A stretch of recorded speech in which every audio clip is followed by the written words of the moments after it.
Isang taos-pusong pagbati sa inyong lahat, mga kapuso. Ako po si Clara at welcome sa ating tahanan, ang pag-ibig sa likod ng luha. May mga lihim na pilit nating itinatago sa pinakamalalim na baul ng nakaraan. Ngunit paano kung isang araw, ang baul na ito ay biglang bumukas at ang mga lihim na inakala mong nakalibing na ay biglang humarap sa'yo, humihingi ng kasagutan? Sino ang mga batang yan? Kadiri, palayasin niyo na nga.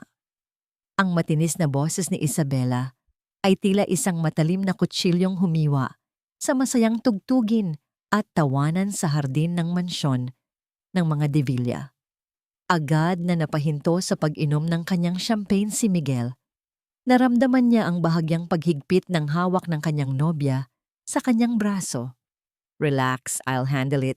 Mahinang bulong niya. Pilit na pinangiti ang mga labi para sa mga bisitang nakatingin. Gabi iyon ng kanilang engagement party. Lahat ay perpekto. Ang mga ilaw na nakasabit sa mga puno. Ang mga nagkikislapang alahas ng mga bisita. Ang halimuyak ng mga bulaklak at mamahaling pabango. Lahat ay nagsasabing ito ay isang gabi ng tagumpay. Ngunit ang perpektong gabing iyon ay binasag ng tatlong maliliit na figura na nakatayo sa labas ng malaking bakal na tarangkahan. Tatlong bata.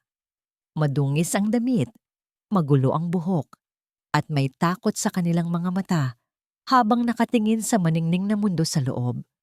Dahan-dahang lumakad si Miguel palapit sa gate. Ang kanyang mga mamahaling sapatos ay lumilikha ng bahagyang ingay sa aspaltadong daan. Sa likod niya, ramdam niya ang mga matang mapanuri ng mga bisita, lalo na ng kanyang ina, si Doña Elvira, at ng pamilya ni Isabela. Anong kailangan niyo mga bata? Tanong niya. Sinisikap na maging mahinahon kahit may bahid ng inis sa kanyang boses. Hindi sila sumagot.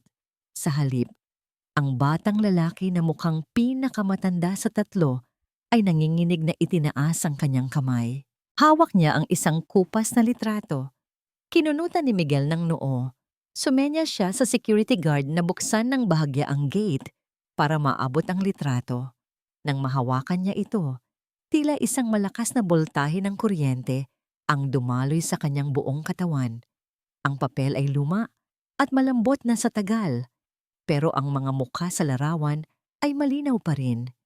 Isang mas batang bersyon ng kanyang sarili, nakangiti ng malapad, at sa tabi niya, isang babae.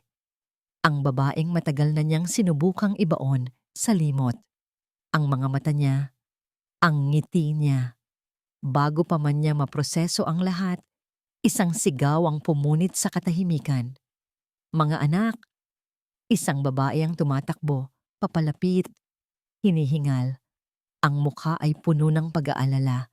Ang damit niya ay simple, ang buhok ay nakatali lang ng basta-basta, at ang kanyang mga mata ay pagod. Pagod na pagod. Nang makarating siya sa gate, agad niyang niyakap ang tatlong bata. Saka siya dahan-dahang nag-angat ng tingin. Ang kanilang mga mata ay nagtagpo. Para kay Miguel, ang mundo ay biglang tumigil sa pag-ikot. Nawala ang tugtugin, nawala ang mga bulungan ng mga bisita. Nawala ang lahat. Ang tanging nakikita niya ay ang mukha ni Lia. Ang babaeng minahal niya ng lubos. At ang babaeng nawala na lang, na parang bula. At sa likod ng mga binti ni Lia, tatlong pares ng mga mata ang nakatitig sa kanya. Mga matang kamukhang kamukha ng sa kanya. Isang malamig at makapangyarihang boses ang bumasag sa sandaling iyon. Palayasin ang mga yan. Ngayon din, si Doña Elvira, ang ina ni Miguel, ay nakatayo na pala sa kanyang likuran. Ang mukha nito ay walang emosyon, kasing tigas at kasing lamig ng marmol. Ang mga salita ng kanyang ina ay parang malamig na bakal na pumulupot sa kanyang leeg. Palayasin sila. Isang utos, isang hatol. Nakita ni Miguel ang paghakbang ng dalawang security guard palapit sa tarangkahan. Nakita niya ang lalong pagkatakot sa mga mata ni Lia. Habang mas hinigpitan nito ang yakap sa tatlong bata, na parang isang inahing manok na poprotekta sa kanyang mga sisiw mula sa lawin. Hindi, hindi niya ito papayagan. Sa isang iglap, bago pa man siya mapigilan ng kung sino man, nagtama ang paningin nila ni Mang Cardo, ang pinakamatanda at pinagkakatiwalaan niyang security guard. Isang bahagyang tango lang mula kay Miguel, isang tango na halos hindi mahahalata, at isang naiintindihang pagtango pabalik mula sa matanda. Iyon lang, isang kasunduan sa gitna ng kaguluhan. Miguel, what is the meaning of this? Naramdaman ni Miguel ang marahas na paghila ni Isabela sa kanyang braso. Ang mukha nitong kanina lang ay puno ng saya. Ngayon ay nababalutan ng galit at pagkalito. Pumasok ka sa loob. Ngayon din, utos muli ni Doña Elvira, ang boses ay hindi na pabulong, kundi isang diin na nag-uutos sa lahat na sumunod. Hinayaan ni Miguel ang sarili na magpatangay papasok sa mansyon. Habang isinasara ang malaking pinto na gawa sa nara, ang huling nakita niya ay ang anyo ni Mang Cardo na maingat na lumalapit kay Lia, hindi para magtaboy, kundi para may ibulong. Nakahinga siya ng bahagyang maluwag. Kahit papaano, alam niyang hindi sila mapapabayaan sa lansangan. Ngunit ang bahagyang kaluwagan ay agad na palitan ng bigat nang humarap siya sa dalawang babaeng pinakamahalaga sa kanyang kasalukuyang buhay. Nasa loob sila ngayon ng malawak na library ng mansyon, malayo sa pandinig ng mga bisitang naiwan sa hardin na puno ng bulungan. Ang bulungan na naging parang bubuyog na umuugong sa paligid. Sino siya, Miguel? Unang tanong ni Isabela, ang boses ay matigas at puno ng hinanakit. At sino ang mga batang yon? Magsalita ka. Isabela, calm down. Calm down? Halos pasigaw na sagot nito.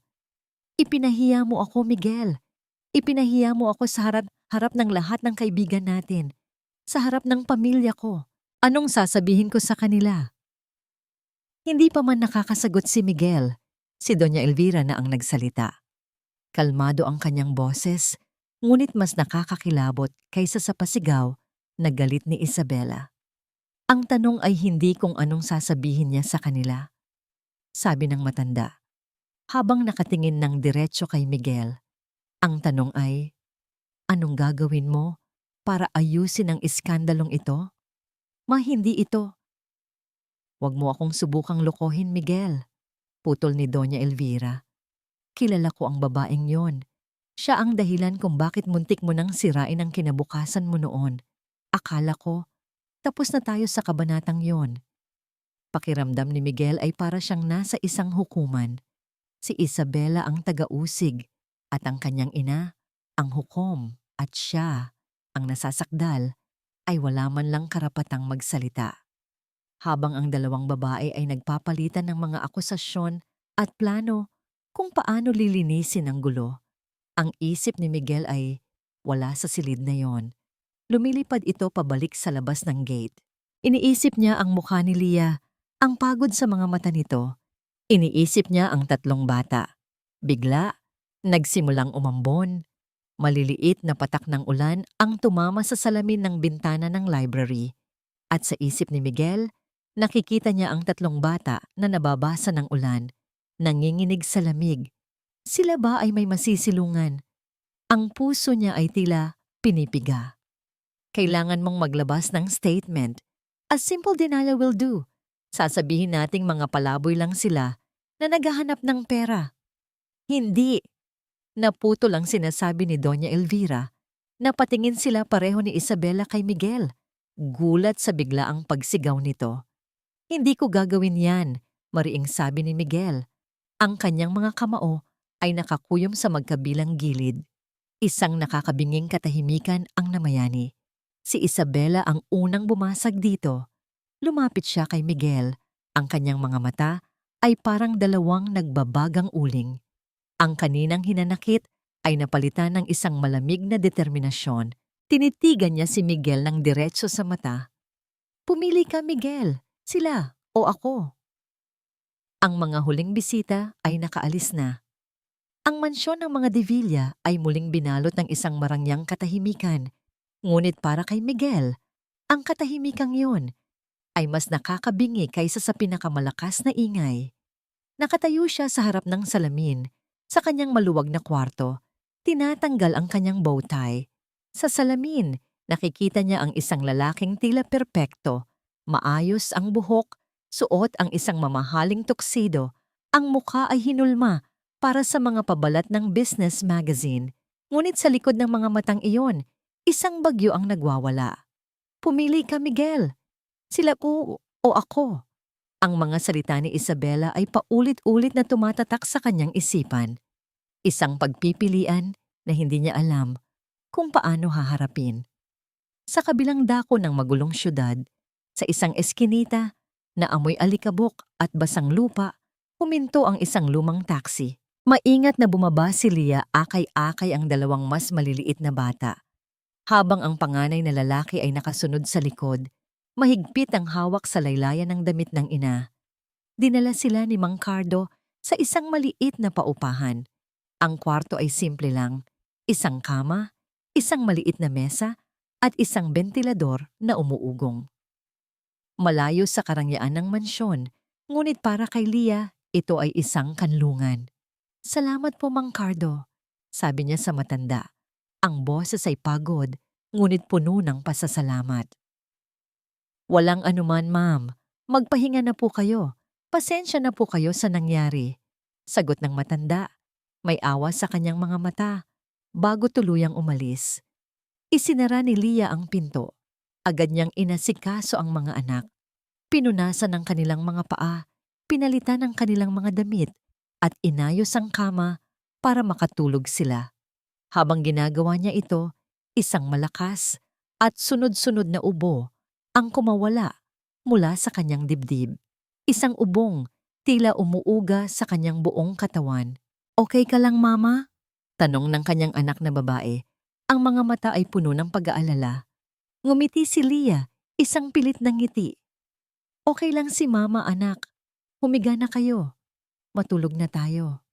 Samantala, hindi mapakali si Miguel. Palakad-lakad siya sa kanyang silid. Kinuha niya ang kanyang telepono. Isang text message mula kay Mang Cardo. Nandoon ang address ng paupahan. Hindi na siya nag-isip pa. Mabilis siyang nagpalit ng damit, kinuha ang susi ng kanyang kotse, at dahan-dahang lumabas ng mansyon na parang isang magnanakaw sa sarili niyang pamamahay. Nagmaneho siya sa ilalim ng ulan, tinatahak ang mga kalsadang matagal na niyang hindi napupuntahan. Mga kalsadang masikip, madilim, at puno ng mga kwento ng pakikibaka. Ipinark niya ang kanyang mamahaling sasakyan sa isang madilim na kanto. Sapat na ang layo para hindi mapansin, pero sapat na ang lapit para makita ang bintana ng kwartong kanilang tinutuluyan. Ang ilaw sa loob ay nakabukas pa. Hindi siya bumaba. Nanatili lang siya sa loob ng kotse, nakatingin. Mula sa kanyang kinauupuan, nakikita niya ang anino nila sa loob. Nakikita niya si Lia na inaayos ang kumot ng mga anak. At doon, sa unang pagkakataon, nakita niya sila hindi bilang isang problema, hindi bilang isang iskandalo, kundi bilang mga anak niya, mga totoong tao, mga piraso ng kanyang sarili na hindi niya alam na umiiral. Nakita niyang muling umubo si Lia at sa pagkakataong ito, napahawak ito sa dibdib na parang nasasaktan. Pagkatapos, dahan-dahan itong humiga sa tabi ng mga anak. Maya-maya, isang anino ang muling gumalaw, ang anino ng kanyang anak na babae. Dahan-dahan itong bumangon at sa isang kilos na puno ng pagmamahal, marahan itong hinila ang manipis na kumot para takpan ang balikat ng kanyang ina.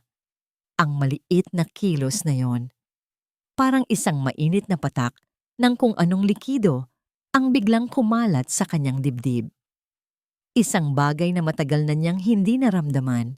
Ang dibdib niya ay biglang sumikip, hindi dahil sa galit o inis, kundi dahil sa isang emosyon na hindi niya mapangalanan. Isang halo ng panghihinayang, paghanga at sakit. Sakit para sa kanila, Sakit para sa mga taon na nasayang. Sakit para sa babaeng isinakripisyo ang lahat.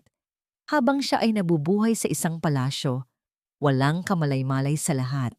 Nakatitig lang siya sa bintana.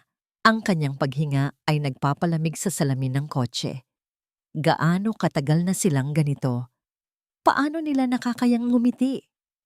Anong mga pagsubok ang pinagdaanan nila na wala man lang siya? Sa gitna ng kanyang malalim na pag-iisip, biglang nag-vibrate ang kanyang telepono sa ibabaw ng dashboard. Ang ingay nito ay tila isang alarma na gumising sa kanya mula sa isang panaginip. Tiningnan niya ang screen. Ang pangalan ni Isabela ang kumikinang doon. Bago pa man niya ito sagutin, isang text message ang pumasok mula sa kanya. Binuksan niya ito. Iisang maikling pangungusap lang ang nakasulat. Alam ko kung nasaan ka. Kinabukasan, isang mahinang katok sa pinto ang gumising kay Leah. Pinatulog niya ang mga bata sa iisang kama habang siya ay naglatag lang ng manipis na kumot sa sahig para sa sarili. Dahan-dahan siyang tumayo, hawak ang kanyang dibdib na bahagyang sumasakit dahil sa pag-ubo magdamag. Sino yan? Mahinang tanong niya. Walang sumagot. Isang mas malakas na katok ang narinig niya. Sa pag-aakalang si Mang Cardo yon, binuksan niya ng bahagya ang pinto. Ngunit hindi ang mabait na mukha ng matandang gwardiya ang bumungad sa kanya. Isang babae, matangkad, balingkinitan, at nakasuot ng isang puting-puting bestida na tila hindi nababagay sa maruming eskinita. Ang kanyang buhok ay perpektong nakaayos, ang kanyang mukha ay may mamahaling makeup, at ang hangin sa paligid niya ay amoy pabangong mas mahal pa sa isang buwang upa nila sa kwartong iyon. Si Isabela. Pwede ba akong pumasok? Tanong nito. Ang boses ay kalmado ngunit may lamig. Hindi na nito hinintay ang sagot ni Leah. Dahan-dahan nitong itinulak ang pinto at pumasok sa loob. Agad na tumayo si Leah sa pagitan ni Isabela at ng natutulog niyang mga anak. Isang natural na reaksyon ng isang inang poprotekta. Inilibot ni Isabela ang kanyang paningin sa maliit na silid, isang tingin na puno ng pandidiri. Pagkatapos, ang mga mata niya ay muling bumalik kay Leah. Hindi na ako magpapaligoy-ligoy pa, simula ni Isabela habang binubuksan ang kanyang Hermes handbag. Alam nating pareho na isa lang ang solusyon dito. Kailangan mong umalis. Ikaw at ang mga yan. Itinuro niya ang mga bata na parang mga bagay lang. Mula sa kanyang bag, kumuha siya ng isang tseke at isang mamahaling pluma. Magkano? Tanong niya. Tila nagtatanong kung magkano ang 1 kilong bigas sa palengke. Sabihin mo ang presyo mo. 1 milyon? 5? 10? I will write any amount. Just name it. Hindi makapagsalita si Leah. Nakatitig lang siya sa babaeng nasa harap niya. Hindi makapaniwala sa lamig at kalkuladong paraan nito. Maingat na inilapag ni Isabela ang blangkong tseke sa maliit at gasgas na lamesa. Ang puti at malinis na papel ay isang malaking sampal sa kahirapan ng silid. This is the most practical solution for everyone. Patuloy ni Isabela. Ayokong masira ang buhay ni Miguel. At sigurado akong ayaw mo ring makita ang mga anak mo na lumalaki sa ganitong klaseng lugar.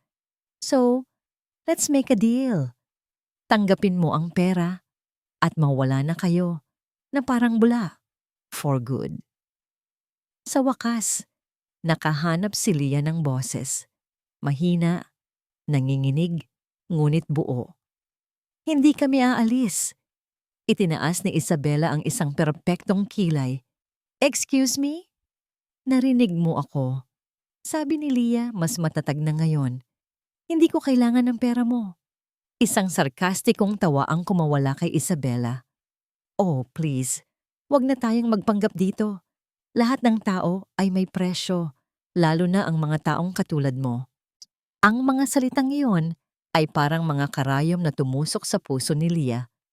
Ngunit sa halip na masaktan, isang kakaibang tapang ang biglang bumuhay sa kanyang pagod na kaluluwa. Tinitigan niya ang tseke sa lamesa. Pagkatapos ay tumingin siya ng diretso sa mga mata ni Isabela. Hindi mabibili ng pera ang pagkatao ng mga anak ko.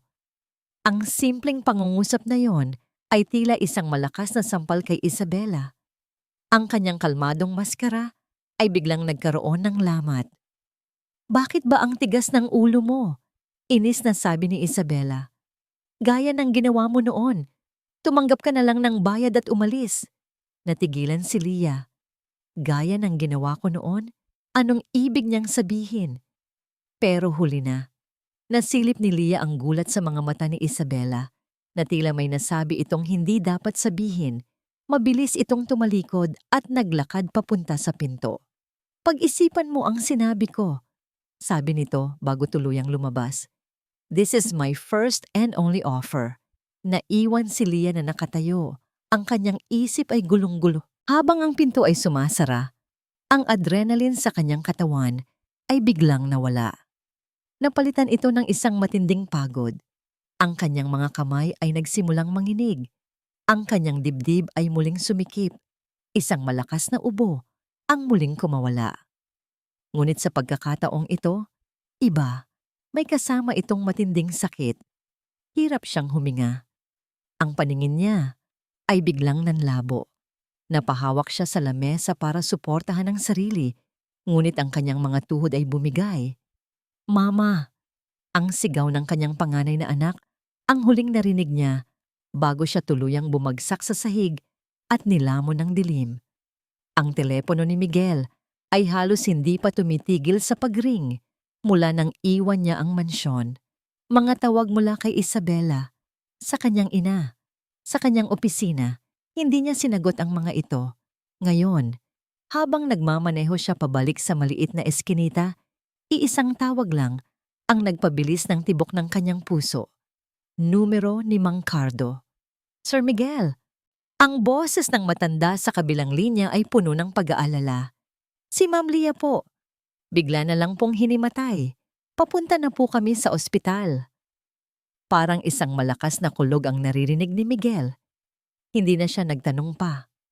Tinapakan niya ang silinyador. Ang kanyang mga kamay ay mahigpit na nakakapit sa manibela. Ang tanging nasa isip niya ay ang makarating doon. Pagdating niya sa emergency room ng pinakamalapit na pampublikong ospital, isang eksena ng kaguluhan ang bumungad sa kanya. Nakita niya ang isang stretcher na mabilis na tinutulak papasok sa isang kwarto. Nakita niya ang mahabang buhok ni Lia na nakasabog sa unan. Walang malay, maputla. At sa isang sulok, sa mga upuang plastik, nakaupo ang tatlong bata, magkakayakap, umiiyak ng tahimik. Sa tabi nila ay si Mang Cardo. Pilit silang pinapatahan. Nilapitan sila ni Miguel. Nang makita siya ng mga bata, mas lalo silang napahagulgol. Si Mama po, sabi ng batang lalaki. Ang boses ay basag. Hawak pa rin nito ang kupas na litrato, na parang ito na lang ang natitirang pag-asa sa mundo. Umupo si Miguel sa harap nila. Ipinantay ang kanyang sarili sa kanila. Hindi niya alam kung anong sasabihin. Ano nga ba ang sasabihin ng isang estranghero?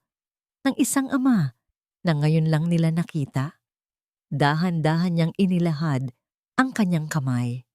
Akin na muna yan, sabi niya. Tumutukoy sa litrato. Nag-aalangang iniabot ito ng bata. Muling tinitigan ni Miguel ang larawan. Siya at si Lia, 8 taon na ang nakalipas, nakatayo sa dalampasigan. Ang araw ay palubog na sa kanilang likuran. Masaya sila. Walang inaalala. Ang mundo ay sa kanila. At bigla, ang maingay na ospital ay nawala. Ang amoy ng gamot ay napalitan ng amoy ng dagat. Nasa Batangas sila noon. Tumakas sila para sa isang weekend. Nakaupo sa buhangin, ang ulo ni Lia ay nakasandal sa kanyang balikat. Ang ganda dito, Migs, sabi nito sa kanya. Sana lagi na lang ganito. Bakit hindi? Sagot niya. Pagkatapos kong graduate, magpapakasal tayo. Bibili ako ng maliit na bahay malapit sa dagat.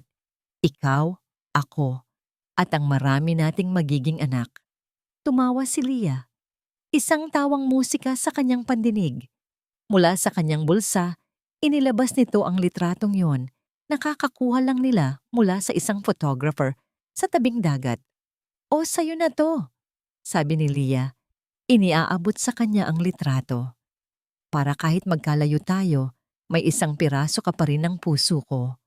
Ngunit ang masayang alaalang yon ay biglang nilamon ng dilim. Isang ibang alaala ang pumalit.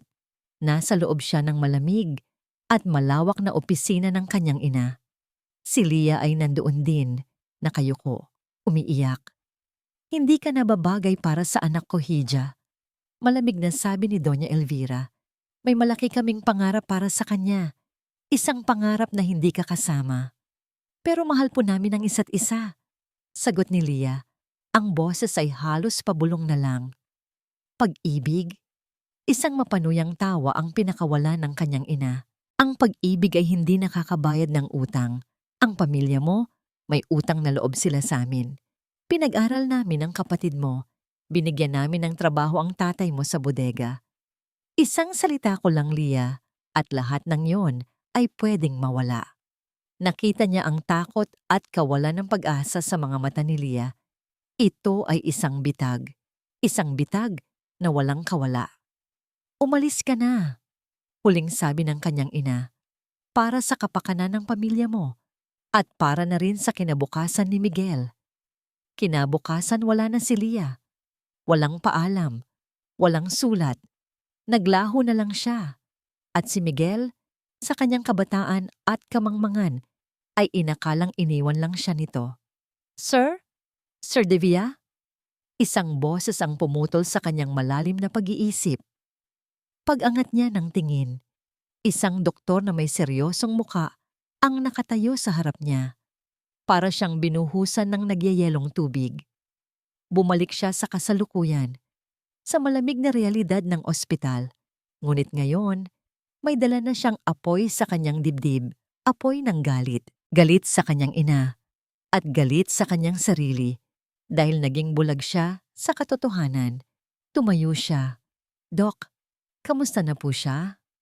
Tumingin ang doktor sa kanya, pagkatapos ay sa tatlong bata, at muling bumalik sa kanya. Huminga ito ng malalim. "Mr. Davila, we need to talk. It's about her condition and how little time she has left." How little time she has left?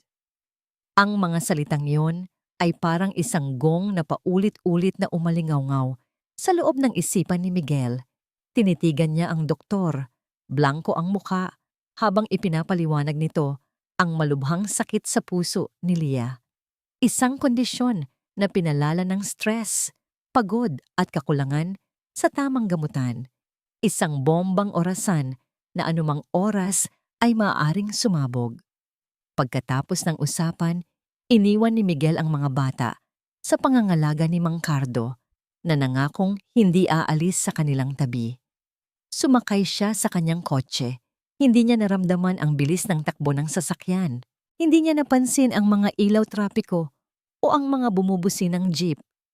Ang tanging nakikita niya ay ang maputlang mukha ni Leah sa stretcher. Ang tanging naririnig niya ay ang mga salita ng doktor. Ang kanyang destinasyon, ang mansyon, ang kanyang misyon, isang pagtutuos. Pumasok siya sa pinto na parang isang buhawi. Hindi niya pinansin ang mga katulong na bumabati sa kanya. Dumiretso siya sa library kung saan alam niyang naroroon ang kanyang ina. Nagbabasa ng libro habang umiinom ng tsaa na para bang walang nangyaring anuman. Nakatayo si Doña Elvira, nakatalikod sa pinto, nakatingin sa labas ng bintana. "Nakarating na sa akin ang balita tungkol sa nangyari sa ospital," sabi nito. Hindi man lang lumilingon. Ang boses ay kalmado pa rin. "I already have my legal team on standby. We will handle this quietly." Hindi makapaniwala si Miguel sa narinig. "Handle this?" Ulit niya. Ang boses ay mababa at puno ng panganib. Parang isang problema lang sa negosyo na kailangang ayusin. Doon lang humarap si Doña Elvira. Walang bakas ng pagkakasala sa kanyang mukha. Tanging ang malamig na awtoridad ng isang reyna. Pinaghiwalay mo kami, diretsong sabi ni Miguel. Hindi ito tanong. Isa itong akusasyon. Hindi ito itinanggi ng kanyang ina. Ginawa ko ang dapat gawin, sagot nito. Para sa kinabukasan mo, para sa pangalan ng pamilya. Anong klaseng kinabukasan, ma? Sigaw ni Miguel. Ang galit na kanina pa niya pinipigilan ay tuluyan ng sumabog. Isang kinabukasan na nakatayo sa mga kasinungalingan, sa paninira ng buhay ng ibang tao. Huwag kang magsalita na parang inosente ka, Miguel. Ganti ni Doña Elvira, ang boses ay tumaas na rin. Hinayaan kitang maglaro noon. Hinayaan kita sa iyong puppy love. Pero alam nating pareho na hindi siya nababagay sa pamilyang ito. May responsibilidad ka, Miguel, sa kumpanya, sa mga empleyado natin, at sa kasunduan natin sa pamilya ni Isabela. Buhay niya ang pinag-uusapan natin dito. Halos mabasag ang boses ni Miguel. She's dying, ma. Namamatay siya. Dahil sa'yo. Dahil sa ginawa mo. Natigilan si Doña Elvira sa isang saglit. Ngunit mabilis ding bumalik ang tigas sa kanyang mukha. Ang pag-ibig lumilipas. Pero ang pangalan ng pamilya, panghabang buhay. Ang mga salitang yon, ang pilosopiyang yon na paulit-ulit na isinaksak sa kanyang isipan mula pagkabata. Ngayon, para sa kanya, ito ay lason. Hindi, mariing sabi ni Miguel habang umiiling. Hindi na ako susunod sa'yo. Hindi sa pagkakataong ito. Pananagutan ko sila. Sila ang pamilya ko. Nakita ni Miguel ang pagbabago sa mga mata ng kanyang ina. Ang awtoridad ay napalitan ng isang bagay na mas mapanganib, isang babala. Lumapit ito sa kanya. Ang bawat hakbang ay may bigat. Tinitigan siya nito ng diretso sa mata. Ang pagmamahal ng isang ina ay biglang nawala at napalitan ng isang malamig na ultimatum. Kung ipipilit mo ang mga batang yan, sabi nito, ang bawat salita ay mabagal at mabigat. Handa akong itakwil ka bilang anak. Ang banta ng kanyang ina ay isang tanikalang bakal na humihigpit sa kanyang puso. Ngunit ang imahe ng tatlong umiiyak na bata sa ospital ay isang puwersang mas malakas. Tumalikod si Miguel kay Doña Elvira nang walang imik. Bawat hakbang palayo sa library, palayo sa mansyon, ay isang hakbang palayo sa buhay na kinalakihan niya din niya. At isang hakbang papalapit sa isang kinabukasang hindi niya alam kung paano haharapin. Bumalik siya sa ospital. Si Lia ay nilipat na sa isang private room. Isang bagay na si Miguel na ang gumawa ng paraan. Natutulog ito, mahimbing, dahil sa mga gamot. Ayon sa doktor, kailangan nito ng maraming pahinga. Ang totoong hamon ay naghihintay sa labas ng silid. Sa waiting area, ang tatlong bata ay nakatulog na rin sa mga upuan. Ang kanilang mga ulo ay magkakasandal sa isa't isa. Si Mang Cardo ay matiyagang nagbabantay sa kanila. Sir, ako na po ang bahala sa kanila ngayong gabi. Alok ng matanda. Umiling si Miguel. Hindi, Mang Cardo. Ako na. Tumingin siya sa mga bata. Isang damdaming hindi pamilyar ang biglang bumalot sa kanya. Takot at determinasyon. Pamilya ko sila. Pananagutan ko sila. Dinala niya ang mga bata pabalik sa maliit na paupahan. Dahan-dahan niya silang pinasok sa silid, isa-isa, para hindi magising. Inihiga niya sila sa kama at kinumutan. Sa unang pagkakataon, pinagmasdan niya ang kanilang mga mukha habang natutulog, ang mahahabang pilikmata ng isang babae, ang hugis ng ilong ng isa pa, ang panga ng batang lalaki. Lahat ay mga piraso niya, mga pirasong ninakaw sa kanya ng panahon at ng kasinungalingan. Kinabukasan, nagising si Miguel sa sahig, sa isang ingay mula sa kanyang tiyan. Gutom na siya. At kung gutom siya, siguradong gutom na rin ang mga bata. Gising na po kayo, sabi ng isang maliit na boses. Ang panganay na lalaki, si Marco, ang gising na.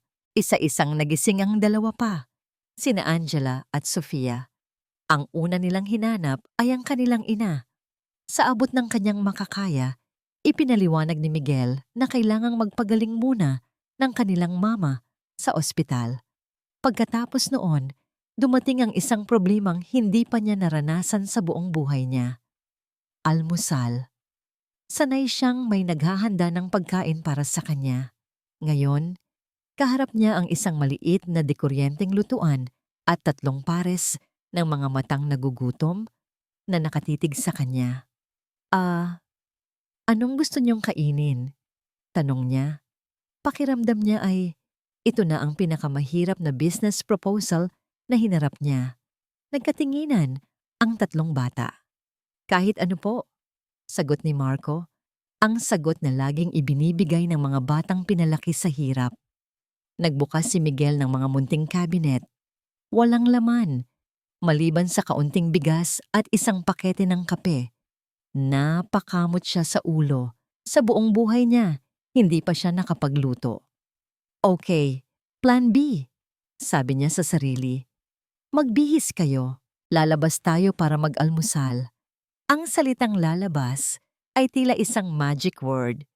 Biglang nagliwanag ang mga mukha ng mga bata. Dinala niya sila hindi sa isang mamahaling restaurant, kundi sa isang maliit na karinderya sa kanto na abot tanaw niya mula sa bintana. Ang amoy ng sinangag at pritong isda ang sumalubong sa kanila. Umupo sila sa isang mesang plastik. Para kay Miguel, ito ay isang ibang mundo. Pili na kayo, sabi niya, habang nakaturo sa mga pagkaing nakahilera sa salamin. Sa una, nahihiya pa sila. Ngunit nang makita nila ang paborito nilang pritong itlog at hotdog, unti-unti silang pumili. Habang kumakain, ang katahimikan ay dahan-dahang napalitan ng mga kwento. Mga kwentong simple, inosente, ngunit bawat isa ay tila isang patalim na tumutusok sa puso ni Miguel. Si Mama po, laging kumakanta kapag pinapatulog kami. Kwento ni Sofia habang isinusubo ang kanin. Tapos po, tinuturuan niya kaming magbasa gamit ang mga lumang dyaryo. Dagdag ni Angela. Kahit po pagod na siya galing sa paglalabada, nakikipaglaro pa rin siya sa amin ng taguan, sabi naman ni Marco. Hindi nagsasalita si Miguel, nakikinig lang siya. Bawat kwento ay isang bintana sa buhay na hindi niya naging parte.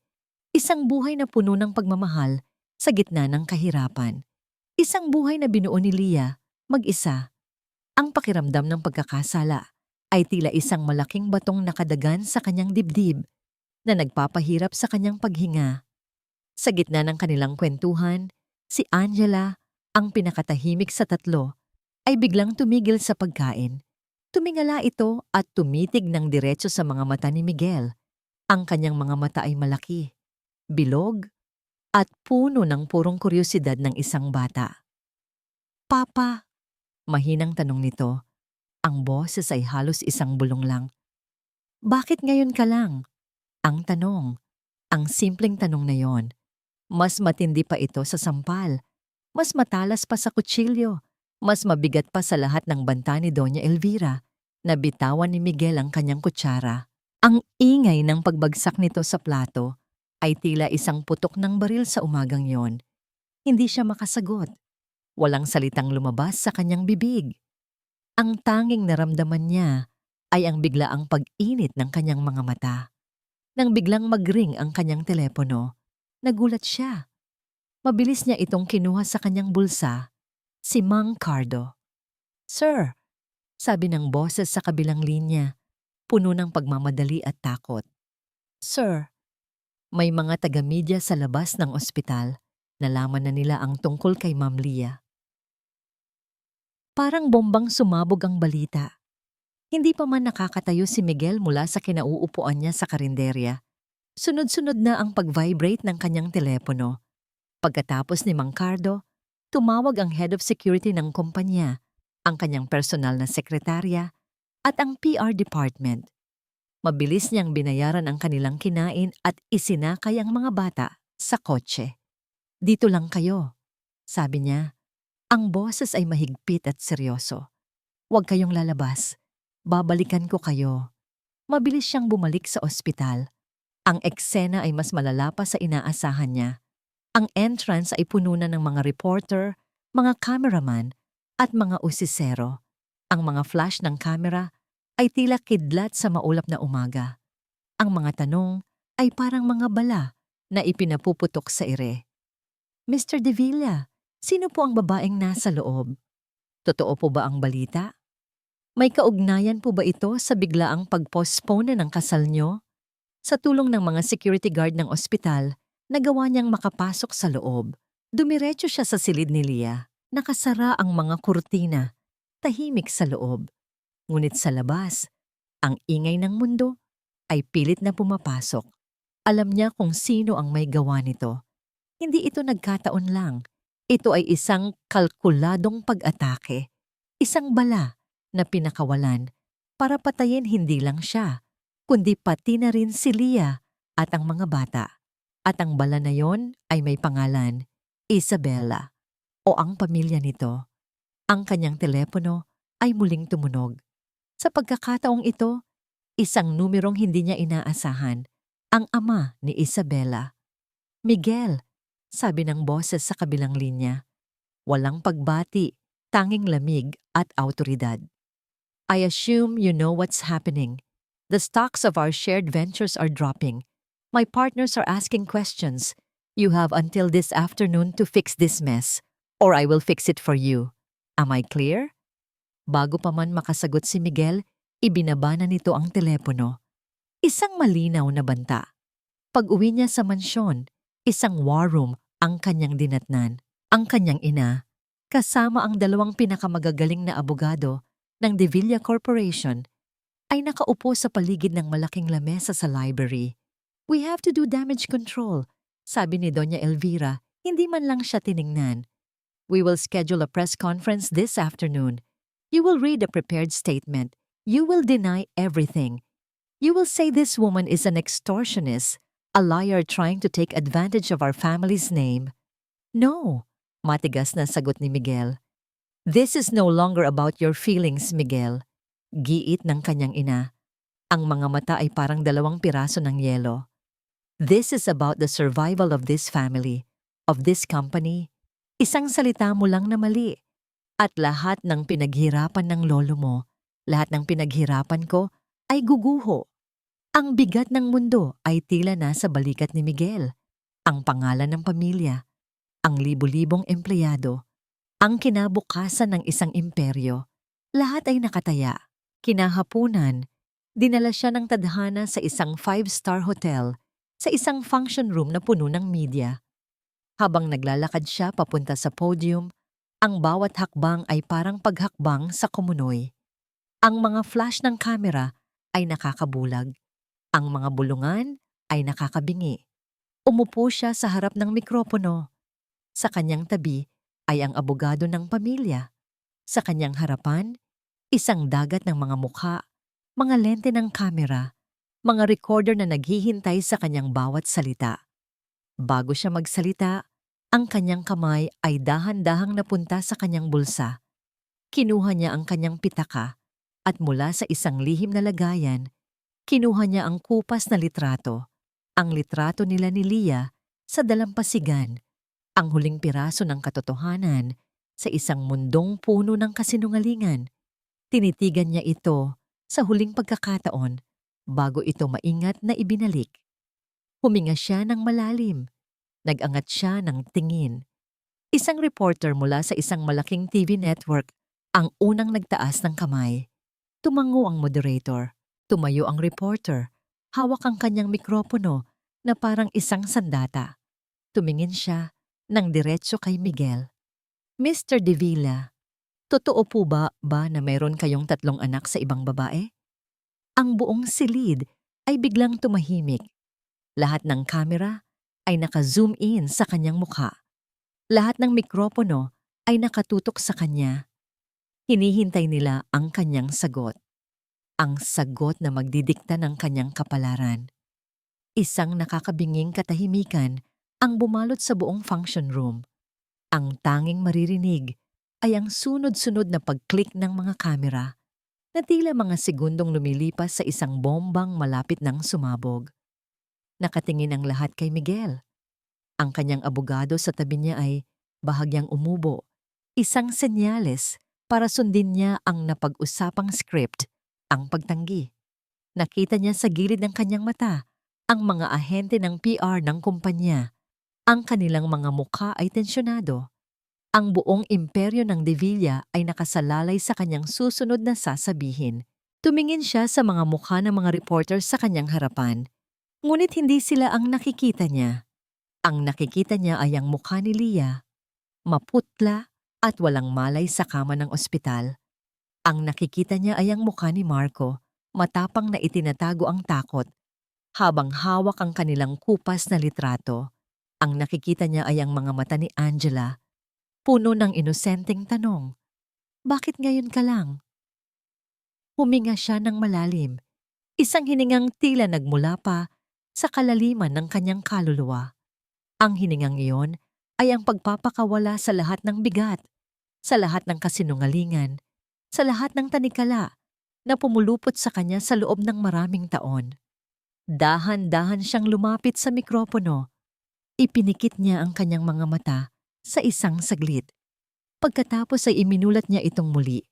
At sa pagkakataong ito, ang kanyang mga mata ay malinaw at matatag. Opo, sabi niya, isang salita lang. Ngunit ang isang salitang yon ay yumanig sa buong silid na parang isang lindol. Narinig niya ang impit na paghinga ng kanyang abogado. Ang mga bulungan ay biglang lumakas. Naging isang malakas na ugong. Itinaas ni Miguel ang kanyang kamay, isang hudyat para sa katahimikan. At sa kanyang gulat, tumahimik sila. Opo, ulit niya. Mas malakas at mas buo na ngayon. Totoo po. Mayroon akong 3 anak. Isang collective gasp ang narinig mula sa audience. Binaliwala niya ito at nagpatuloy. Ang kanilang ina ay si Leah, ang una at kaisa-isang babaeng tunay kong minahal. Sa pagkakataong ito, hindi na bulungan ang narinig niya, kundi isang ganap na kaguluhan. Nag-unahan ang mga reporters sa pagtatanong, ngunit hindi na sila pinansin ni Miguel. Tumingin siya ng diretso sa pinakamalapit na kamera na para bang kinakausap niya ang buong mundo. Marami akong pagkakamali sa buhay ko. Pag-amin niya, ang boses ay puno ng emosyon na hindi na niya tinatago.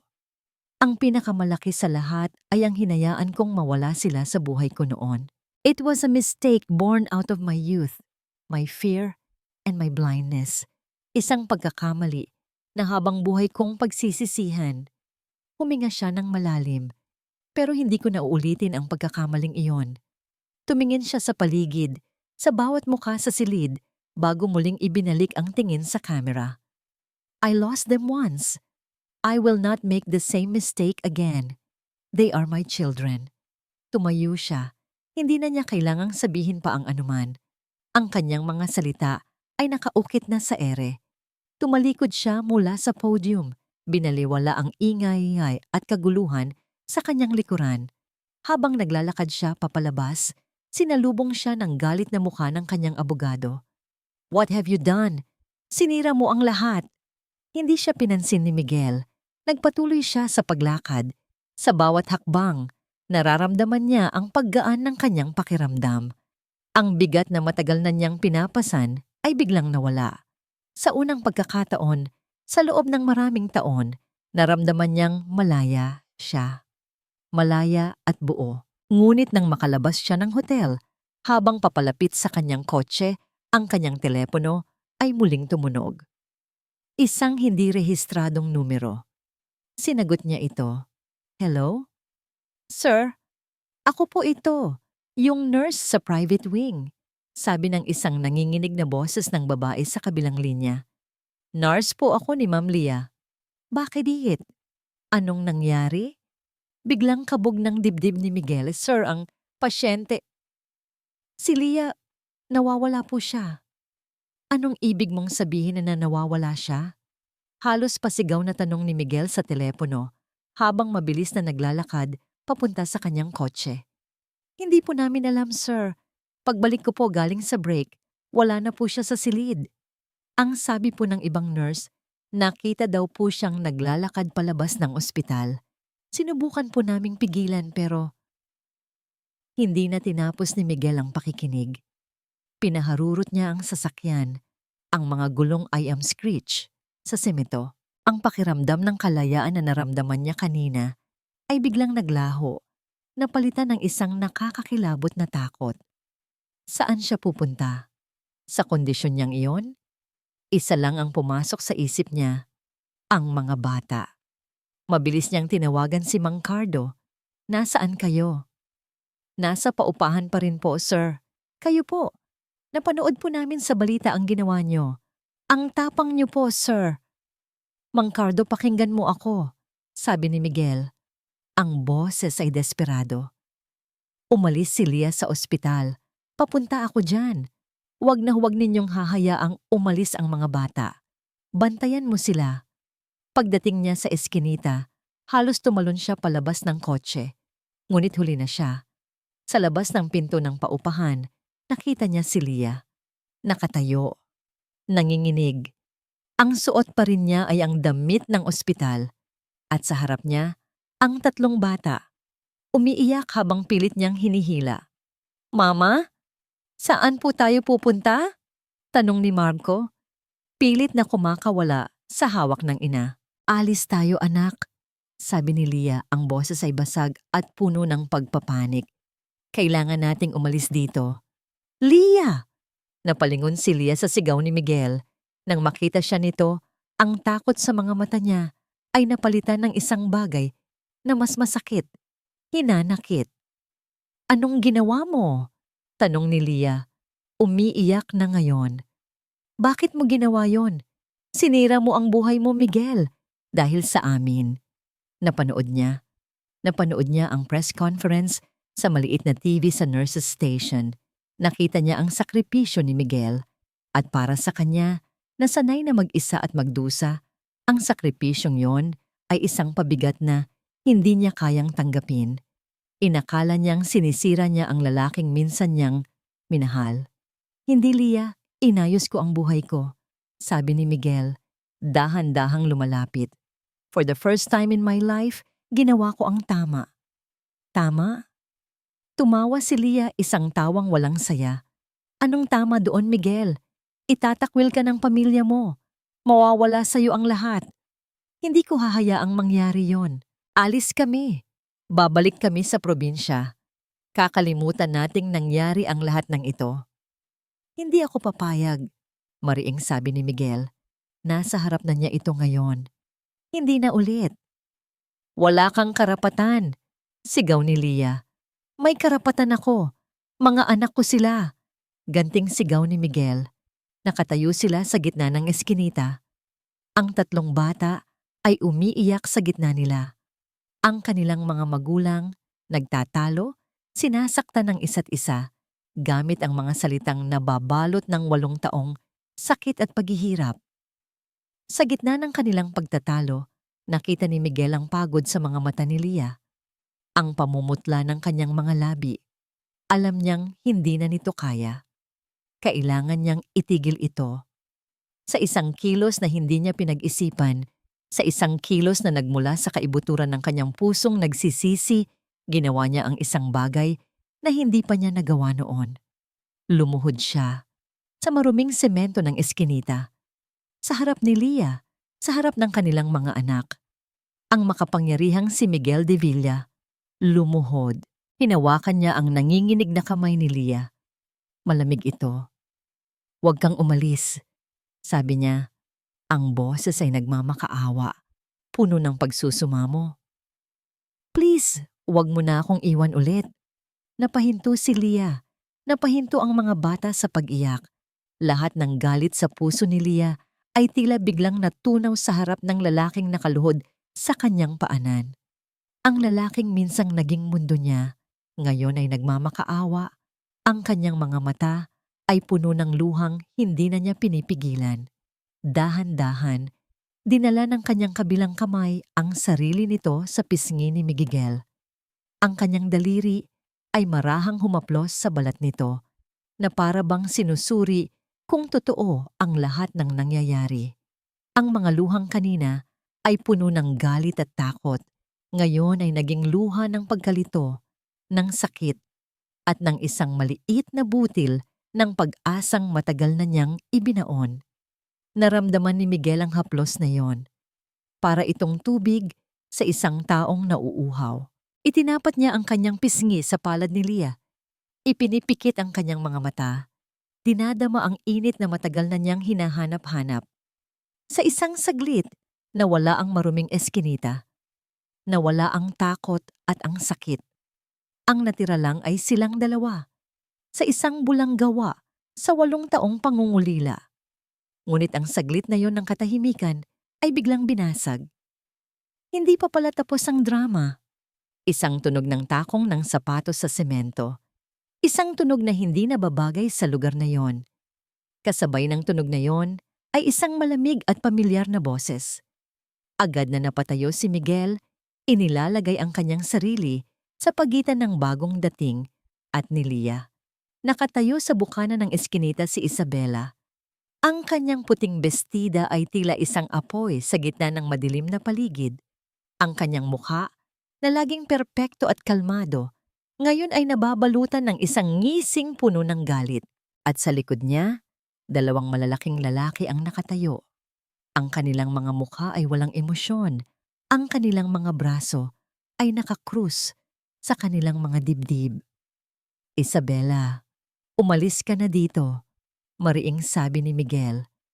Ngumisi lang si Isabela, ngunit ang kanyang mga mata ay hindi nakatingin kay Miguel. Nakapako ang mga ito kay Lia, na ngayon ay nanginginig sa likod ni Miguel, hawak-hawak ang kanyang 3 anak. Isang tingin na puno ng galit at pagkasuklam. Kung hindi ka mapapakiusapan, sabi ni Isabela, ang bawat salita ay mabagal at puno ng banta. Kailangan na kitang pilitin. Ang banta ni Isabela ay tila isang malamig na hangin na yumakap sa buong eskinita. Subukan niyo lang siyang galawin, sabi ni Miguel. Ang boses ay kalmado ngunit may nakatagong bagsik. Inilagay niya si Lia at ang mga bata sa kanyang likuran. Ang kanyang katawan ay naging isang pader na handang salagin ang anumang panganib. Ngumisi lang si Isabela at bahagyang tumango. Iyon lang ang senyales na kailangan ng 2 lalaki. Humakbang sila papalapit. Ang kanilang mga dambuhalang katawan ay tila nagpadilim sa maliit na espasyo. Napasigaw sa takot si Angela at Sofia. Si Marco naman, kahit nanginginig, ay kumuha ng isang maliit na bato sa sahig, handang ipagtanggol ang kanyang pamilya. Ngunit bago pa man makalapit ang mga lalaki, isang malakas na busina ng kotse ang pumuno sa buong lugar. Isang itim at makintab na Mercedes-Benz ang biglang pumasok sa eskinita. Ang mamahaling sasakyan ay tila isang alien sa mundong iyon. Huminto ito ilang pulgada lang mula sa mga lalaki na napilitang mapaatras. Bumukas ang pinto sa likuran at mula sa loob, lumabas ang isang figurang hindi inaasahan ni Miguel. Ang kanyang ina, si Doña Elvira. Nakatayo ito roon, suot ang kanyang eleganteng damit. Ang mukha ay kasing lamig at kasing tigas ng dati. Isang ngiti ng tagumpay ang sumilay sa mga labi ni Isabela. Dumating na ang kanyang kakampi. Tapos na ang laban. Naglakad si Doña Elvira. Ang kanyang mga takong ay lumilikha ng matinis na tunog sa semento. Nilampasan niya si Miguel. Nilampasan niya si Lia. Huminto siya sa mismong gitna, sa pagitan ng pamilya niya at nina Isabela. Isang reyna na dumating sa kanyang nasasakupan. Tita, mabutit dumating kayo, sabi ni Isabela. Ang nangiti ay bumalik sa kanyang mga labi. Tulungan niyo akong paalisin ang mga basura na to. Hindi sumagot si Doña Elvira. Tiningnan lang niya ang 2 malalaking lalaki. Pagkatapos ay ibinalik ang kanyang malamig na mga mata kay Isabela. Basura? Ulit ng matanda. Huminga ito ng malalim. Ganito ka na ba talaga kababaw, Isabela? Gagamit ka ng mga maton para lang makuha ang gusto mo? This is not how we do things. This is cheap. Natigilan si Isabela. What are you saying, tita? I'm doing this for our family. Our family. Isang sarkastikong tawa ang kumawala sa lalamunan ni Doña Elvira, isang tunog na mas nakakakilabot kaysa sa sigaw. Akala mo ba hindi ko malalaman? Mula sa kanyang mamahaling handbag, may kinuha si Doña Elvira, isang brown envelope. Dahan-dahan niya itong binuksan. Ang pag-leak sa media ng tungkol kay Leah. Planado. Ang mga tawag sa ating mga board member para takutin sila. Planado. Ang mga creative accounting practices ng kumpanya ng daddy mo na bigla na lang lumabas. Lahat planado. Namutla si Isabela. I can be a monster when I need to be hiha. Patuloy ni Doña Elvira, ang bawat salita ay parang yelo. Pero isa lang ang kinikilala kong pamilya at hindi ka nakasama doon. Tumingin siya ng diretso sa mga mata ni Isabela. Pagkatapos ay sa dalawang lalaking kasama nito. You mess with my son. You mess with the De Villa family. Pagkatapos, ang kanyang mga mata ay dahan-dahang lumingon sa tatlong batang nanginginig sa likod ni Miguel. At sa unang pagkakataon, nakita ni Miguel ang isang bagay sa mga mata ng kanyang ina na hindi pa niya nakikita kailanman. Isang bakas ng pag-aari. And you mess with my apos and mom. Ang salitang yon, apos, ay tumama sa lahat na parang isang malakas na sampal, lalo na kay Isabela. Iyon na ang huling baraha. Ang pag-amin, ang pag-angkin. Walang nagawa si Isabela. Ang kanyang muka ay naghalo-halong gulat, galit at pagkatalo. Sa huling pagkakataon, sinulyapan niya si Miguel, isang tingin na puno ng pagkasuklam bago siya tumalikod at mabilis na naglakad paalis, kasunod ang kanyang dalawang alagad. Isang nakakabinging katahimikan ang naiwan. Tumingin si Miguel sa kanyang ina, hindi makapaniwala. Hindi niya alam kung anong sasabihin. Si Leah naman ay nakatayo lang. Hawak-hawak ang kanyang dibdib. Ang kanyang paghinga ay mabigat at mabilis. Ang sunod-sunod na tensyon, ang pagtakas sa ospital, ang komprontasyon kay Miguel, ang pagdating ni Isabela, ay tila isang malaking alon na humampas sa kanyang mahinang katawan. Leah, tawag ni Miguel. Napansin ang biglaang pamumutla nito. Nagsimulang umikot ang kanyang paningin. Ang mga mukha sa paligid niya ay nagsimulang manlabo. Ang kanyang mga tuhod ay biglang nawalan ng lakas. Leah! Naramdaman na lang niya ang malalakas na braso ni Miguel na sumalo sa kanya bago siya tuluyang bumagsak at nilamon muli ng kadiliman. Ang pagbagsak ni Leah ay tila isang senyales na gumising sa lahat. Dalhin niyo siya sa kotse! Bilis! Utos ni Doña Elvira sa kanyang driver. Ang kanyang boses ay puno ng awtoridad na matagal nang hindi narinig ni Miguel na ginamit para sa kapakanan ni Leah. Binuhat ni Miguel ang walang malay na katawan ni Leah. Magaan. Masyadong magaan. Habang tumatakbo siya papunta sa sasakyan, ang bawat segundo ay tila isang oras. Ang tatlong bata ay umiiyak na sumunod, hinawakan ni Mang Cardo para hindi matumba. Hindi na sila bumalik sa pampublikong ospital. Dumiretso sila sa pinakamahal at pinakamodernong paggamutan sa buong bansa. Isang lugar kung saan ang pera ay kayang bumili ng pinakamagagaling na doktor at pinaka-advance na teknolohiya. Mabilis ang mga pangyayari. Isang grupo ng mga doktor at nurse ang sumalubong sa kanila sa emergency entrance. Agad na isinugod si Leah sa ICU. Naiwan sila sa isang sterile at puting-puting waiting area. Si Miguel, palakad-lakad na parang isang hayop sa loob ng hawla. Ang tatlong bata, magkakayakap sa isang sulok. Ang kanilang mga iyak ay naging tahimik na mga hikbi na lang. At si Doña Elvira, nakaupo ng tuwid sa isang silya, ang kanyang mga kamay ay mahigpit na magkahawak sa ibabaw ng kanyang kandungan. Sa unang pagkakataon, nakita ni Miguel ang mga bitak sa perpektong maskara ng kanyang ina. Isang bakas ng takot, isang anino ng pagsisisi. Lumabas ang isang doktor na may puti ng buhok, ang pinuno ng cardiology department. The damage to her heart is severe, sabi nito. Walang paligoy-ligoy. Years of neglect and stress have taken their toll. Her heart is failing, Mr. De Villa, and it's failing fast. Anong pwedeng gawin, Doc? Halos pabulong na tanong ni Miguel. At this point, sabi ng doktor, huminga ng malalim, only one thing can save her, a heart transplant. Ang mga salitang iyon ay parang isang hatol ng kamatayan, isang transplant. Saan sila hahanap ng donor? Gaano katagal silang maghihintay? Doon nagsalita si Doña Elvira. Gawin niyo ang lahat. Sabi niya sa doktor, ang boses ay matatag. I don't care about the cost. I don't care about the waiting list. Gamitin niyo ang lahat ng koneksyon ng pamilya De Villa. Find a donor, now. Ang sumunod na mga oras ay isang malabong panaginip, isang karera laban sa oras. Si Doña Elvira ay nasa telepono, kausap ang mga pinakamakapangyarihang tao sa bansa. Si Miguel naman ay nanatili sa labas ng ICU. Ang kanyang mga mata ay nakapako sa salamin ng bintana. Pinagmamasdan ang katawan ni Liana na napapalibutan ng mga makina. Dumaan ang gabi. Ang mga bata ay nakatulog sa sahig. Ang kanilang maliliit na katawan ay magkakatabi. Si Miguel ay hindi umalis sa kanyang kinatatayuan. Sa gitna ng madaling araw, lumabas si Doña Elvira mula sa isang opisina. Ang mukha ay pagod, ngunit may bagong determinasyon. Lumapit siya sa kanyang mga apo.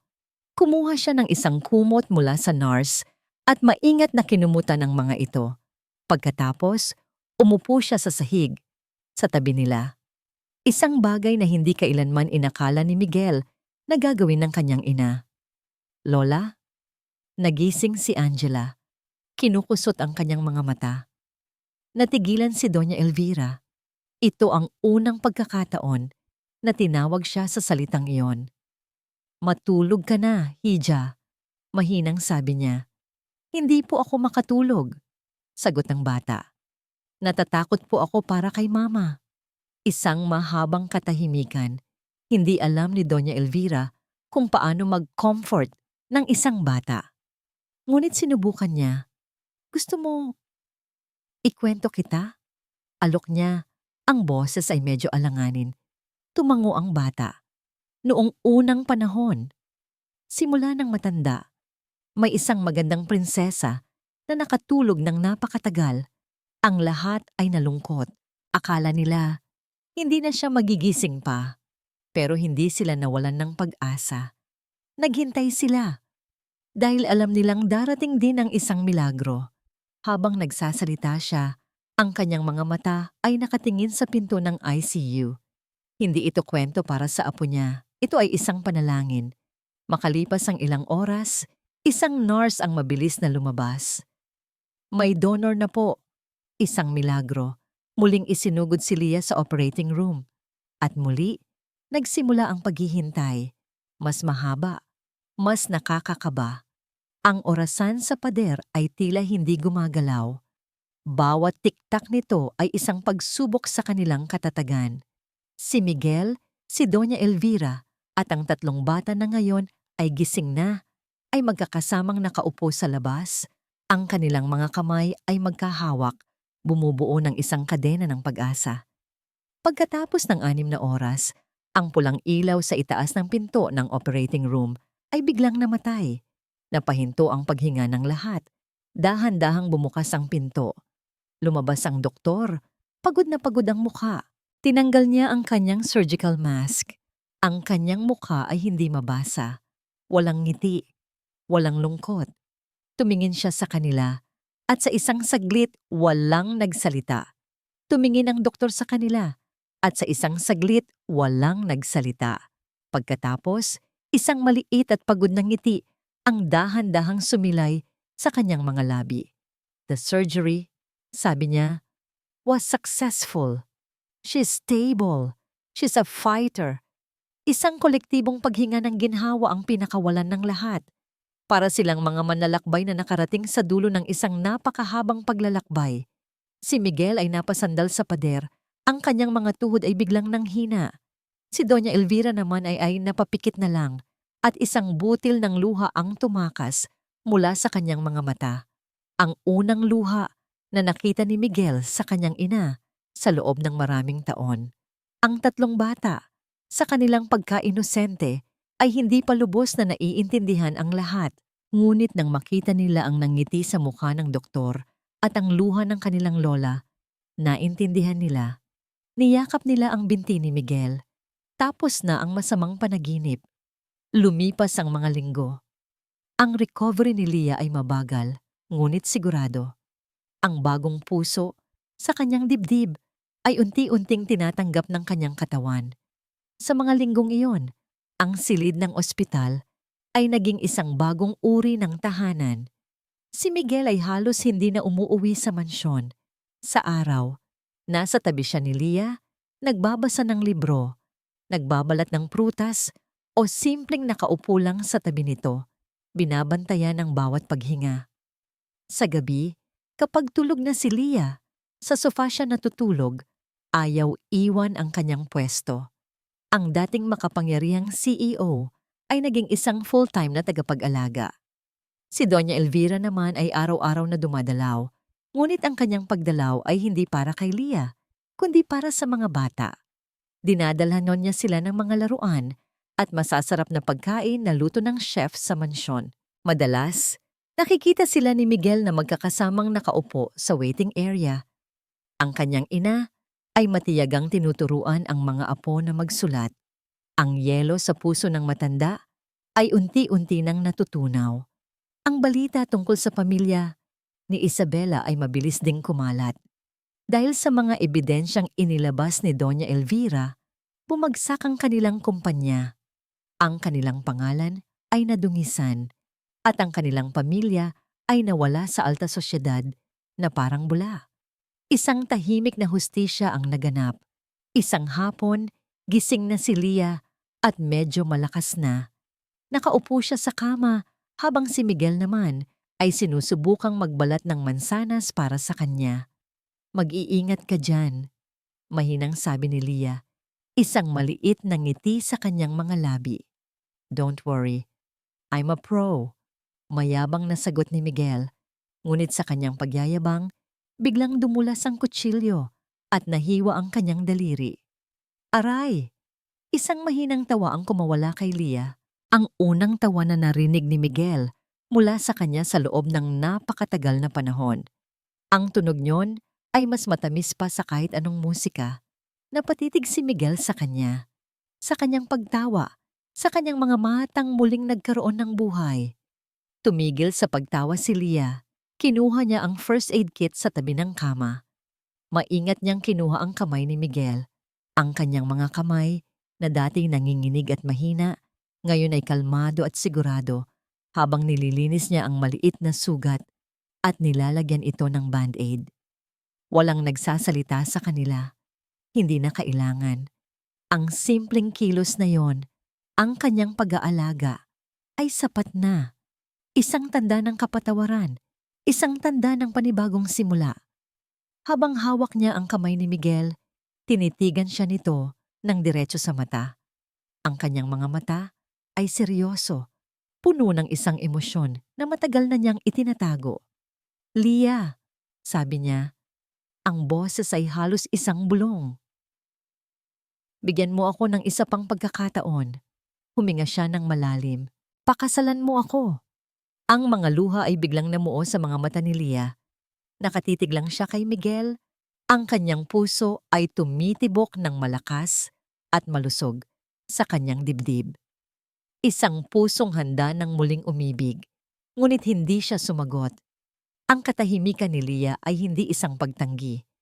Para kay Miguel, ito ay isang paalala na ang tiwala, kapag nasira, ay hindi basta-basta na ibabalik sa isang salita lamang. Kailangan itong patunayan. Lumabas si Leah ng ospital, makalipas ang isa pang linggo. Ngunit hindi sila umuwi sa mansyon ng mga De Villa. Hindi pa. Sa halip, sa isang desisyon na ikinagulat ng lahat, sinabi ni Leah kung saan niya gustong pumunta. "Gusto kong umuwi," sabi niya, "sa bahay natin." Kaya isang umaga, ang mamahaling sasakyan ni Miguel ay huminto sa harap ng isang maliit at simpleng bahay sa isang tahimik na probinsya sa Batangas. Ito ang bahay na kinalakihan ni Lia, ang bahay na pinuno niya ng mga alaala kasama ang kanyang mga anak. Pagbaba nila ng kotse, ang sariwang hangin at ang pamilyar na amoy ng lupa at mga bulaklak ang sumalubong sa kanila. Ang tatlong bata ay masayang nagtakbuhan sa maliit na bakuran na parang mga ibong pinalaya sa hawla. Si Miguel naman ay nakatayo lang, pinagmamasdan ang payak na bahay. Gawa sa kahoy, pininturahan ng puti, na may mga bintanang kapis. Simple. Ngunit may init at pagmamahal na hindi niya kailanman naramdaman sa malamig na marmol ng kanilang mansyon. Sa mga sumunod na araw, namuhay sila na parang isang ordinaryong pamilya. Si Miguel, sa unang pagkakataon, ay natutong mag-igib ng tubig mula sa poso. Natutong magsibak ng kahoy para sa lutuan. Natutong magluto ng sinangag at itlog sa umaga, kahit laging may sunog na bahagi.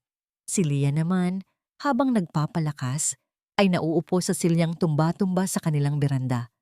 Tinuturuan ng mga anak na magbasa o simpleng pinapanood lang si Miguel sa kanyang mga bagong gawain. Isang maliit na ngiti ang laging nasa kanyang mga labi. Walang nag-uusap tungkol sa kasal. Walang nag-uusap tungkol sa Maynila. Ang tanging mahalaga ay ang bawat araw na magkakasama sila. Ang bawat tawa ng mga bata. Ang bawat hapunan na sabay-sabay nilang pinagsasaluhan. Isang hapon, habang ang mga bata ay naglalaro sa di kalayuan, nilapitan ni Miguel si Lia sa beranda. Naupo siya sa sahig, sa tabi ng kanyang tumba-tumba, at ipinatong ang kanyang ulo sa kandungan nito, tulad ng ginagawa niya noon. Naalala mo ba? Mahinang tanong ni Miguel. Dito tayo unang nagkita, sa fiesta ng bayan. Tumango si Lia, ang kanyang mga daliri ay marahang hinahaplos ang buhok ni Miguel. Paano ko makakalimutan? Ikaw yung taga Maynila na naligaw at napunta sa prosesyon. Nagtawanan sila. Isang tawang malinis, walang bigat, walang sakit. Lia, sabi ni Miguel, muling sumeryoso. Hindi ko nababawiin ang tanong ko, pero gusto kong malaman mo, handa akong maghintay, kahit gaano katagal. Hihintayin ko hanggang maging handa ka na ulit na pagkatiwalaan ako. Tumingin si Lia sa malayo, sa papalubog na araw. Ang kalangitan ay kulay kahel at rosas. Alam mo Miguel, simula niya, ang boses ay mahinahon. Noong nasa ospital ako, may isang gabi na hindi ako makatulog. Takot na takot ako. Inisip ko na baka hindi na ako magising. At sa gabing yon, hindi ang sakit o ang kamatayan ang inisip ko. Tumingin siya pababa. Sa mga mata ni Miguel, ang inisip ko ay kayo, ang mga bata, at ikaw. Naisip ko, paano kung hindi na kita makikitang muli? Paano kung hindi ko man lang masabi sa'yo na napahinto siya, huminga ng malalim, na pinapatawad na kita? Ang mga salitang iyon, ang mga salitang pinakahihintay ni Miguel. Pinapatawad kita, Miguel. Ulit niya, mas malinaw na ngayon habang ang mga luha ay nagsisimulang mamuo sa kanyang mga mata. Para sa lahat ng sakit, para sa lahat ng taon, at tinatanggap ko. Ang alin? Halos pabulong na tanong ni Miguel. Ang alok mo, sagot ni Lia. Isang ngiti ang sumilay sa kanyang mga labing may luha. Pero hindi dahil sa mga bata, hindi dahil sa utang na loob, kundi dahil karapat-dapat din tayong maging masaya. Ang pag-ibig natin, karapat-dapat ito ng pangalawang pagkakataon. Hindi na nagsalita si Miguel. Dahan-dahan siyang tumayo, inilapit ang kanyang mukha kay Lia, at sa ilalim ng papalubog na araw, sa harap ng kanilang munting tahanan, sila ay muling naghalik. Isang halik na naghilom sa lahat ng sugat, isang halik na nangako ng isang bagong simula. Mula sa di kalayuan, ang tatlong bata ay tumigil sa paglalaro. Nakita nila ang kanilang mga magulang. Hindi nila lubos na naintindihan, ngunit naramdaman nila ang saya. Ang panganay na si Marco ay ngumiti. Lumapit siya sa kanyang mga kapatid. "Tara na," sabi niya. "Umuwi na tayo." At sa pagkakataong yon, ang salitang tahanan ay hindi na lang tumutukoy sa isang bahay. Ito ay isang pakiramdam ng pagiging buo. Ilang taon ang lumipas. Ang hardin ng munting bahay sa Batangas ay puno ng tawanan. Hindi ito isang magarbong party. Isa lang itong simpleng salo-salo na may mga lobo na nakasabit sa mga sanga ng puno ng mangga at isang mahabang lamesa na puno ng pagkaing niluto mismo ni Miguel at Lia. Ito ang ikasampung kaarawan ng tatlong anghel nila. Mula sa bintana, pinapanood ni Lia ang kanyang pamilya. Siya ay malusog at malakas na. Ang kanyang mga mata ay puno ng kislap na matagal na wala. Nakita niya si Miguel, hindi na ang CEO na laging seryoso, kundi isang ama na masayang nakikipaghabulan sa kanyang dalawang anak na babae. Ang kanyang tawa ay malakas at malaya, umaalingaw-ngaw sa buong paligid. Si Marco naman ay seryosong tinutulungan ng kanyang lola sa paghiwa ng cake. Si Doña Elvira, ang dating matapang na reyna ng Maynila, ay isa na ngayong mapagmahal na lola na linggo-linggong umuuwi sa probinsya para lang makasama ang kanyang mga apo. Walang mansyon, walang malaking korporasyon na pinapatakbo si Miguel. Ipinasa na niya ito sa mga pinsan niya. Pinili ang isang mas simpleng buhay bilang isang consultant. Walang alahas, walang mamahaling damit. Pero sa mga sandaling iyon, habang pinapanood ni Lia ang kanyang asawa, nabuhati ng dalawang anak habang tumatawa, habang nakikita niya ang kanyang biyenan na may ngiting nagpupunas ng icing sa pisngi ng kanyang panganay, alam niyang nasa kanila na ang lahat. Napansin ni Miguel ang kanyang pagtingin. Ngumiti ito sa kanya. Isang nangiting nagsasabi ng lahat. Isang nangiting puno ng pasasalamat, ng kapayapaan, at ng pag-ibig na sinubok ng panahon. Ngumiti pabalik si Lia. Isang nangiting tunay na payapa. Ang kwento ni na Miguel at Lia ay nagtuturo sa atin ng isang mahalagang aral. Ang tunay na kayamanan ay hindi nasusukat sa salapi o kapangyarihan. Ito ay nasusukat sa mga sandaling tulad nito. Mga sandaling puno ng tawanan, pagmamahal, at kapayapaan. Pinatunayan nila na ang isang pusong nasugatan ay kayang maghilom. Ang isang pamilyang nasira ay kayang muling mabuo. Ang pagpapatawad ay hindi paglimot sa nakaraan, kundi ang pagtanggap dito at pagpili na huwag na itong hayaang makasakit pa. Sa bawat luhang pumatak noon, sa mga mata ni Lia, sa bawat luhang nagsisisi sa mga mata ni Miguel, may binhi ng pag-asang dinidiligan. At ngayon, ang mga binhing iyon ay namunga ng isang pamilyang matatag at isang pag-ibig na wagas. Dahil sa huli, palaging may pag-ibig na naghihintay sa likod ng bawat luha. Muli, ako po si Clara, at sana ay nabusog namin ang inyong mga puso sa kwentong ito. Magkita-kita po tayong muli. At dito po nagtatapos ang kwento ni na Miguel at Lia. Mula po sa kaibuturan ng aking puso, maraming salamat. Salamat sa inyong pagsama, sa inyong pakikinig, at sa pananatili hanggang sa huling sandali ng ating paglalakbay. Habang isinusulat ko ang kanilang kwento, aaminin ko po, ilang beses ding nadurog ang aking puso. Lalong-lalo na sa eksenang bumagsak si Lia sa harap ng kanyang mga anak matapos alukin ng pera para sa kanilang katahimikan. Sa mga sandaling iyon, ramdam na ramdam ko ang bigat ng pagiging isang ina at ang sakit ng isang pag-ibig na sinubok ng tadhana. Isinilang ang kwentong ito mula sa isang simpleng paniniwala na sa bawat mahabang pananahimik, mayroong isang pag-ibig na sumisigaw, naghihintay lamang ng tamang pagkakataong marinig. Ang pagpapatawad ay parang isang butil na kailangan nating piliing itanim sa ating puso kahit gaano pa katigas ang lupa. At ang pag-asa ay ang munting kandila na kayang magbigay liwanag sa pinakamadilim na silid. At ngayon, ako naman po ang magtatanong sa inyo. Kung kayo ang nasa kanilang kalagayan, kaya niyo rin bang magpatawad ng buong buo? Inaanyayahan ko po kayong ibahagi ang inyong saloobin sa ating comment section sa ibaba. Gusto po naming marinig ang inyong boses at ang inyong sariling kwento. At kung ang kwentong ito ay umantig sa inyong puso, isang pakiusap po i-like at i-share ninyo ang video na ito upang mas marami pa tayong pusong maabot at mahilom. Ang kwentong inyong napakinggan, Ang Puso na Muling Nabuo, ay isang original na likha ng pag-ibig sa likod ng luha. Ang inyong lingkod, Clara.